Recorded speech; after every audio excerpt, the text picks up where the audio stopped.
Les tensions restent vives en République démocratique du Congo. Les rebelles du M23, soutenus par le Rwanda, poursuivent en effet leur progression dans l'est du pays. La première. Le Rwanda a des velléités expansionnistes. M23 are not Rwandans. These are Congolese. Les clés. Arnaud Ruyssen.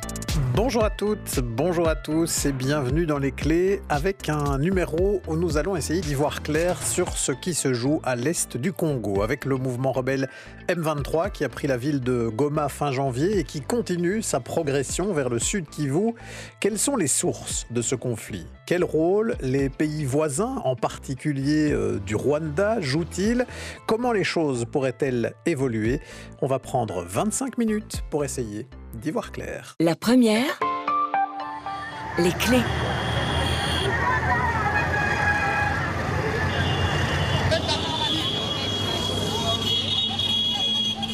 Ils sont des milliers de civils sur les routes à fuir Goma.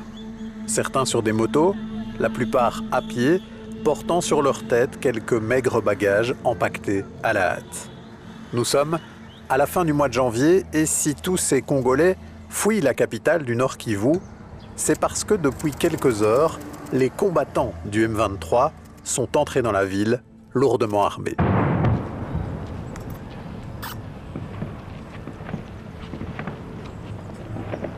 Depuis plus de 2 ans maintenant, le M23, abréviation du mouvement du 23 mars, mouvement rebelle, avançait déjà et gagnait des territoires dans cette région de l'est du Congo, située à la frontière avec le Rwanda, le Burundi et l'Ouganda. Mais les choses se sont donc précipitées autour de Goma ces dernières semaines et en quelques jours seulement, le M23, avec à peu près 10 000 hommes, est parvenu à prendre Goma alors qu'il faisait face pourtant à une très large coalition de plus de 50 000 hommes composés de l'armée régulière congolaise, de casques bleus, de soldats burundais, de soldats sud-africains aussi, de mercenaires ainsi que de groupes armés locaux soutenant le gouvernement de Kinshasa. Une coalition large, certes, mais hétéroclite et désorganisée. On rapporte même qu'il y aurait eu des affrontements entre forces pourtant alliées a priori. Face à cela, les troupes bien armées et entraînées du M23 ont fait la différence. Et elles ont pu bénéficier pour cela d'un soutien décisif, celui de troupes rwandaises présentes sur le territoire congolais officiellement pour stabiliser la région. C'est en tout cas ce que dit Kigali qui dément tout soutien direct au M23. Mais le pouvoir congolais, lui, voit dans cette offensive la main, justement, du Rwanda de Paul Kagame. Depuis des années, les populations congolaises subissent les effets dévastateurs d'une agression planifiée et systématique menée par les forces de défense du Rwanda, RDF, et leur supplétif M23. En violation flagrante des principes du droit international et des engagements pris dans le cadre du processus de paix.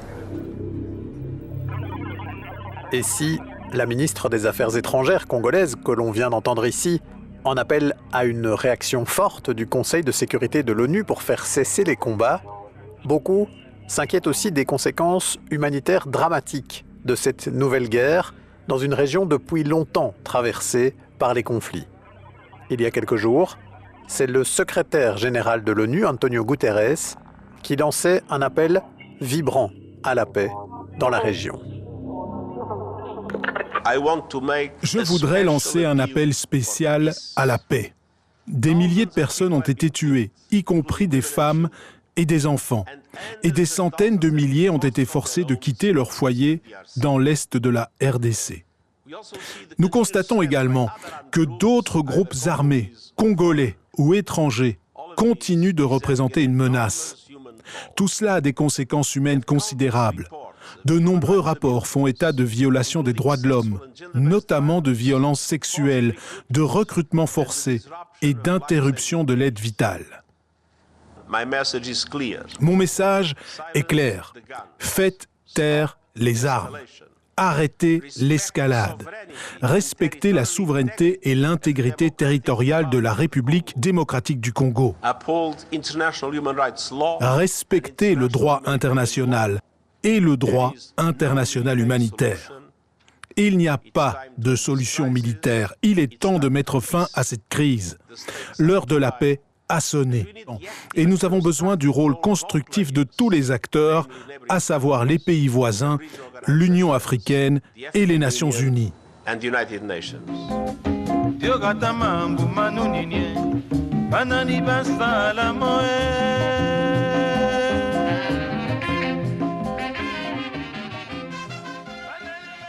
Quelques notes du chanteur congolais Franco avec le morceau Kinsiona qu'on pourrait traduire par chagrin en français. Bonjour Bob Kamamba. Bonjour. Merci d'être avec nous. Vous êtes professeur de sciences politiques, spécialiste de la politique africaine à l'Université de Liège. Et on va essayer avec vous de revenir vraiment aux bases et de manière la plus pédagogique possible sur ce conflit. Alors, le Kivu, on l'a dit, c'est à l'est de la République démocratique du Congo, à la frontière avec le Rwanda, le Burundi, l'Ouganda.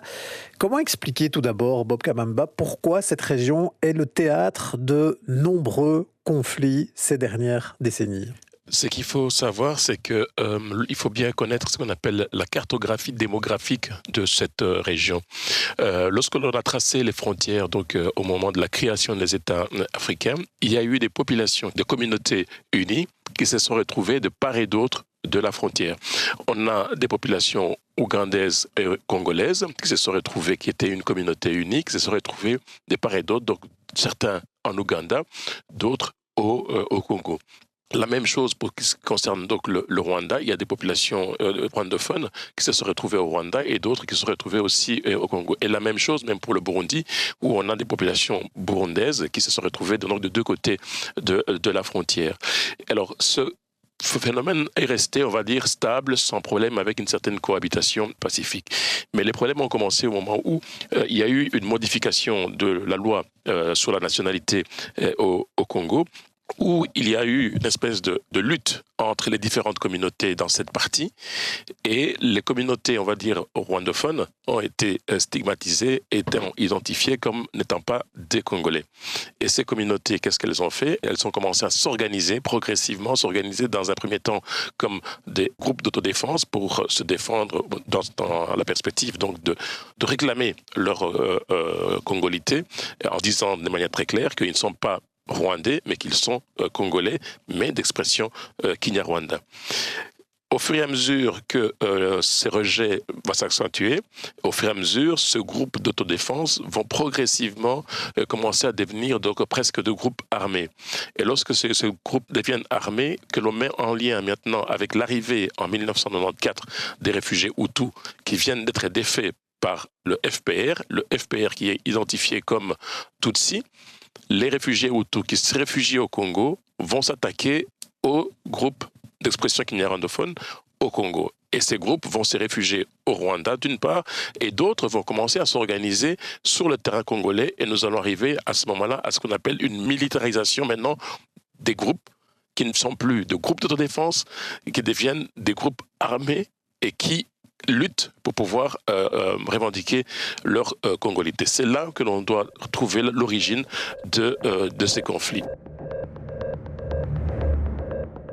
Voilà donc pour les sources de ce conflit, liées notamment au découpage de frontières, qui a donc classé sous des nationalités différentes des parties de communautés au départ unies. Et on comprend aussi dans les mots de Bob Kamamba qu'il y a également des conséquences très directes du génocide des Tutsis et des Hutus modérés au Rwanda, quand les Hutus qui avaient perpétré ce génocide ont été défaits par le Front patriotique rwandais de Paul Kagame et se sont donc eux aussi retrouvés dans cette zone, contribuant à la déstabiliser encore un peu plus. On a donc assisté à une militarisation de plus en plus forte des groupes dans cette région, et c'est à ce moment-là d'ailleurs que ce conflit va prendre une vraie dimension régionale. La dimension régionale intervient lorsqu'effectivement les réfugiés Hutus arrivent au Congo et commencent à s'organiser pour réattaquer le Rwanda.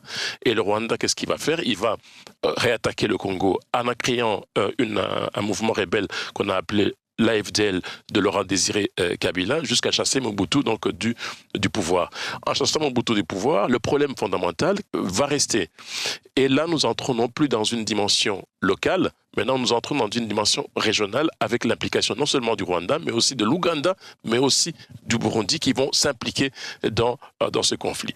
Et la question des ressources naturelles, puisque la région dont on parle, elle est riche en ressources naturelles, comme vous l'avez dit, va maintenant internationaliser ce conflit. Donc le petit conflit que l'on a commencé, qui était un petit conflit communautaire, est devenu national avec l'arrivée de Hutus réfugiés au Congo, va devenir régional avec l'implication du Rwanda qui se sent en danger avec la réorganisation des Hutus rwandais, les Ougandais idem, ainsi que le Burundi, et nous allons avoir une dimension internationale avec la question donc de l'exploitation des minerais qui sont stratégiques pour l'économie mondiale actuellement. Donc, si je vous entends bien, Bob Kamamba, on a à la fois des dimensions identitaires, ethniques, liées aussi à certaines frontières héritées de la colonisation. Et puis, il y a ce qui s'est passé dans le passé récent avec notamment ce génocide au Rwanda et puis ces génocidaires Hutus qui, pour certains, se sont retrouvés donc sur le sol congolais, créant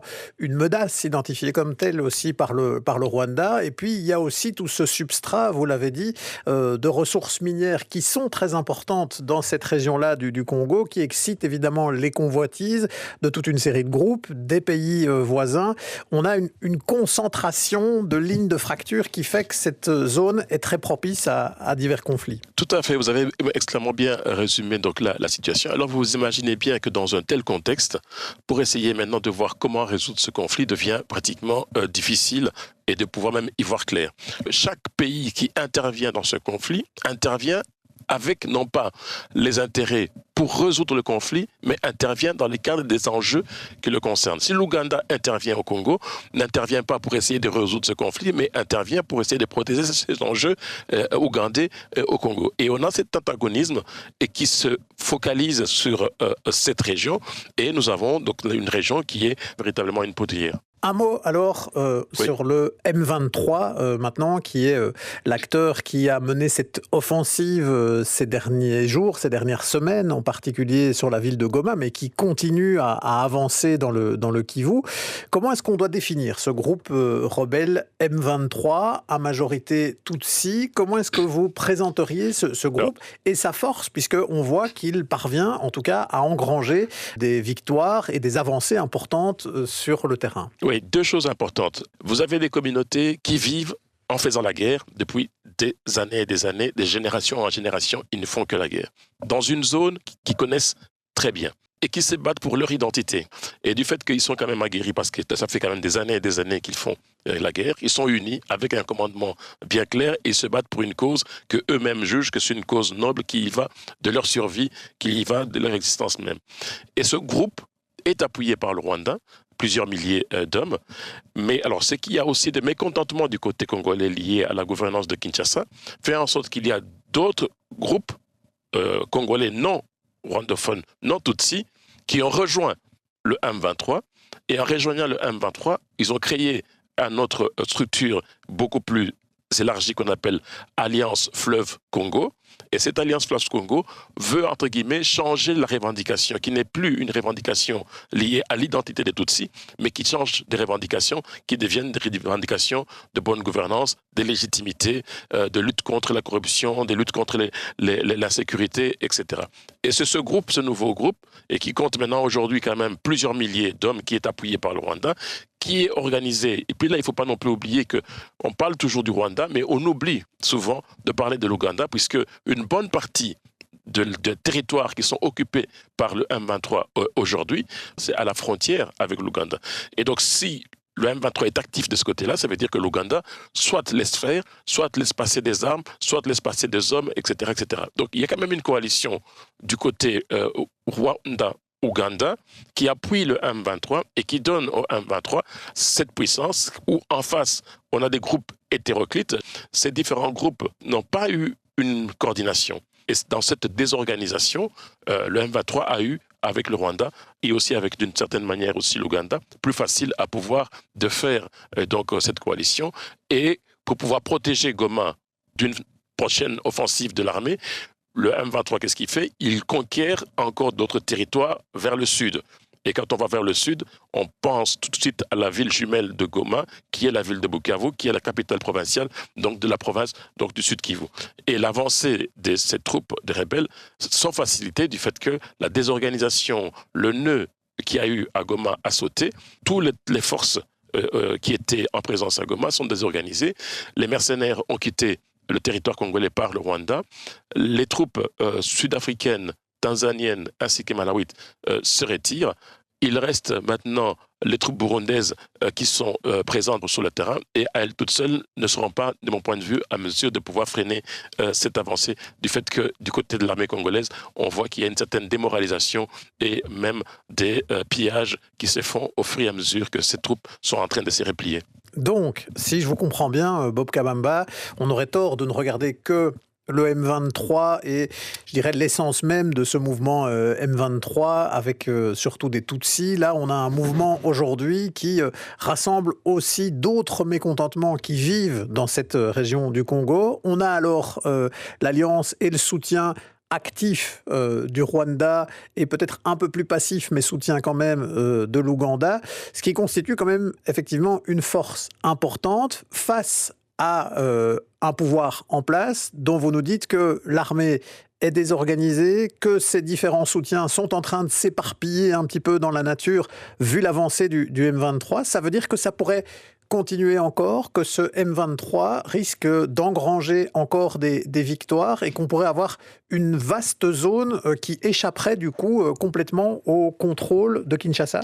Oui, tout à fait. Et d'ailleurs, la zone qui est contrôlée déjà aujourd'hui par ce groupe armé, c'est presque déjà l'équivalent d'autres pays africains. L'espace qui est contrôlé, c'est plus grand déjà que la Belgique, c'est plus grand que Belgique, Luxembourg, etc., plus grand que les Pays-Bas, plus grand que d'autres pays africains en termes de surface et de superficie qui sont déjà contrôlés. Et au fur et à mesure qu'ils sont en train d'avancer, ils vont avancer et ils vont arriver, de mon point de vue, à ce qu'on pourrait appeler un seuil, et à partir duquel la répercussion de leur avancée n'aura pas que des conséquences militaires, mais aura aussi des conséquences politiques à Kinshasa, c'est-à-dire que le régime de Kinshasa, de Tshisekedi, pourrait être menacé au fur et à mesure que le M23 est en train d'avancer sur le terrain.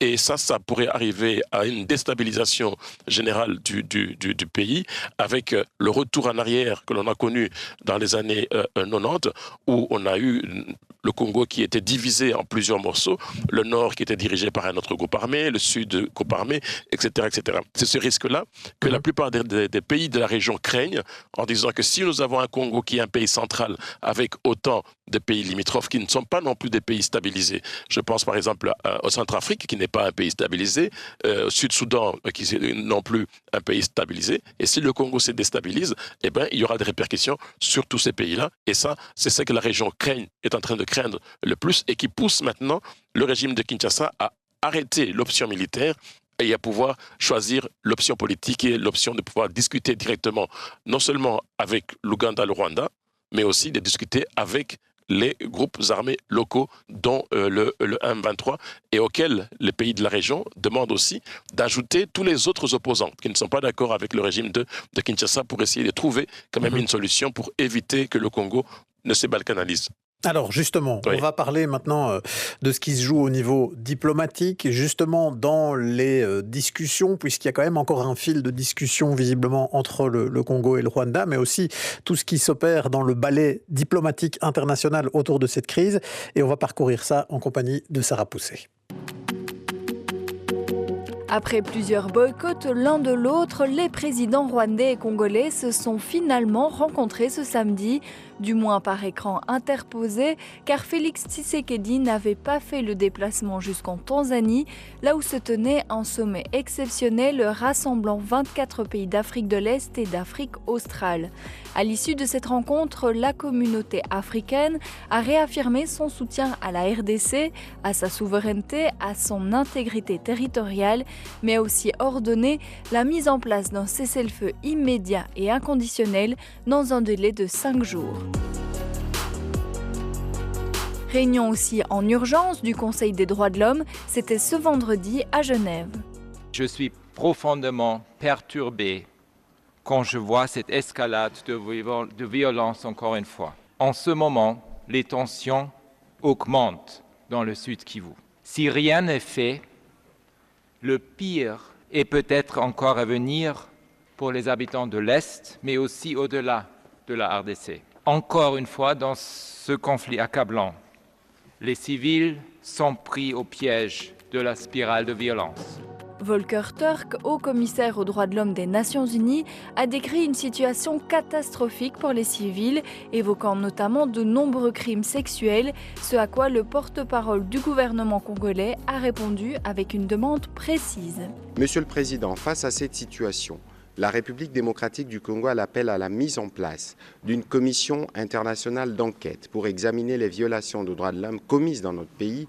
Cette commission devra être mandatée pour établir la vérité sur les responsables de ces crimes et rendre des recommandations pour en tenir les auteurs responsables.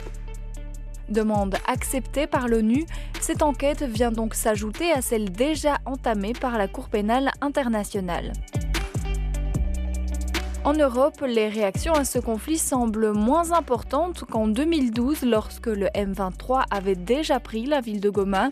On peut souligner la suspension de l'Allemagne de toute discussion avec le Rwanda alors que les deux pays devaient se rencontrer dans les semaines à venir pour discuter d'échanges bilatéraux. Le Royaume-Uni a lui menacé le Rwanda de suspendre toute aide financière sans pour autant passer à l'action.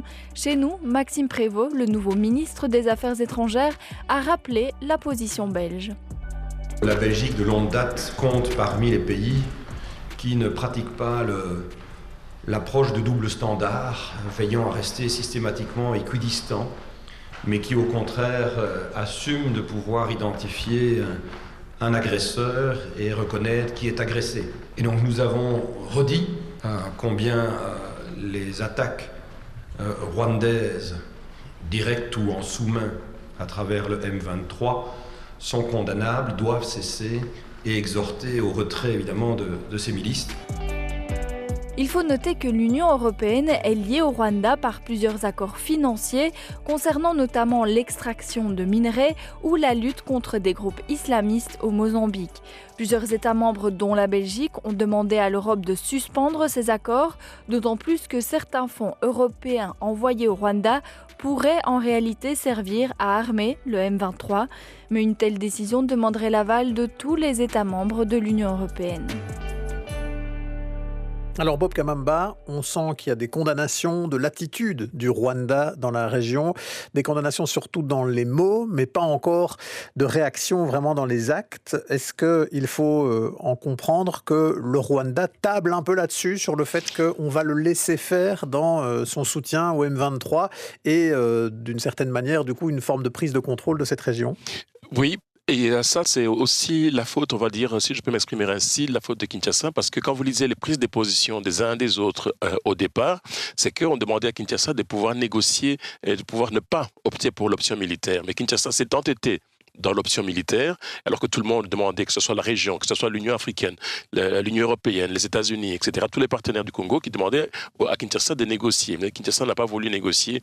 Et le fait, la conséquence qu'il y a de Goma, met mal à l'aise aussi bien les pays de la région que l'Union africaine, que l'Union européenne, pour arriver à aller au-delà dans les condamnations qu'ils peuvent faire vis-à-vis donc du Rwanda. Et de ce fait, le Rwanda profite de ce fait-là. Mais il y a quand même une question d'intégrité territoriale pour la République démocratique du Congo qui est en jeu ici, Bob Kamamba. Exactement. Ce n'est pas que cette question-là. Il y a aussi toutes les questions liées aux ressources naturelles. Il y a toutes les questions liées à l'exploitation des ressources naturelles, toutes les questions liées aux différents groupes armés qui sont présents dans cette région et qui constituent pour beaucoup de ces pays-là, l'Ouganda, les autres pays, des prétextes sécuritaires qui interviennent et qui donnent ces arguments-là au niveau donc, international. L'intégralité, oui, du territoire congolais doit être confirmée, a déjà été affirmée par tout le monde, mais à chaque fois, il demande toujours qu'il puisse y avoir une négociation pour ne pas aller vers l'option militaire.